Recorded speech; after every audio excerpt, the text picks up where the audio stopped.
Today I was able to get the generator off, which fastens with two screws here. Kind of cute how they use these little slot head screws for everything. Now I'm going to try to extract this armature, which was held on by this bolt. The bolt has a real long thread on it. On the end, it's a pretty long bolt. Well, that must go into the crankshaft, I figure. But before it goes in there, you'll notice when you first put it in here, it's going through a thread right there. So I think that's probably what's to be used to extract this thing.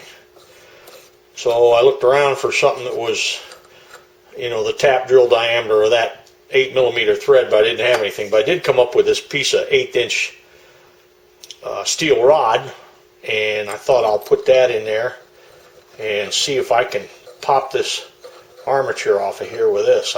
It depends on how deep that hole is. There, I think I'm at the bottom now. Pretty snug on there. Yeah, it would be. Everything in the junkyard gets tighter.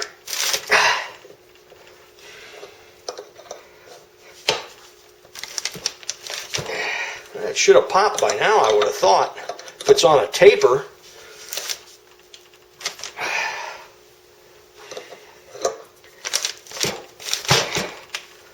Have to see if maybe my 1/8" rod ain't big enough and it's starting to bend a little bit or something going on in there.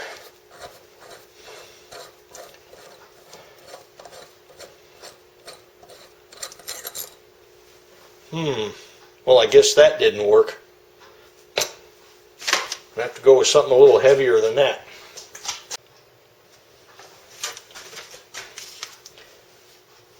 Found a 1/4" I think it's an ejector pin or something. It's a hardened piece of steel, 1/4" diameter. Put that in the hole. Put this in the hole.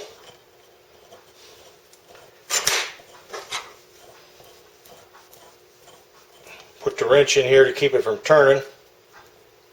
And there it goes. Come right off.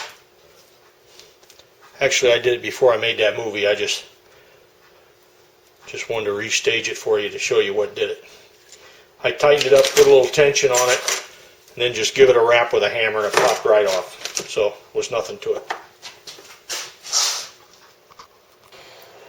Curing that paint on the cylinder now. It looks pretty good to me. It's a lot better shape than I thought it was. I've got one piece fixed now. This is the cylinder and the head. I've got the head all done up too.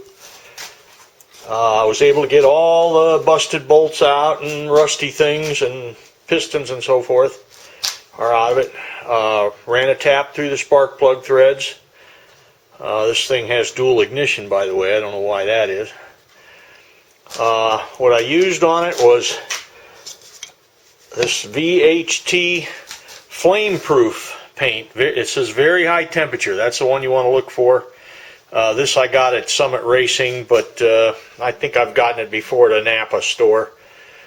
Don't know if AutoZone or a place like that would have it, but that stuff holds up. We found that out on the airplanes, that was a real good thing to use.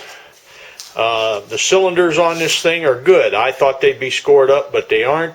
They look very nice, and they're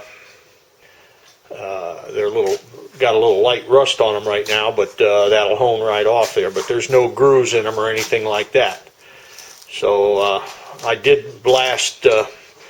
I had to blast the cylinder quite a bit, and I did end up getting it fairly clean. But you want to make real sure you get, double, triple, and quadruple check that there's no grit in any tapped hole or in any of the transfer ports or anything like that in there.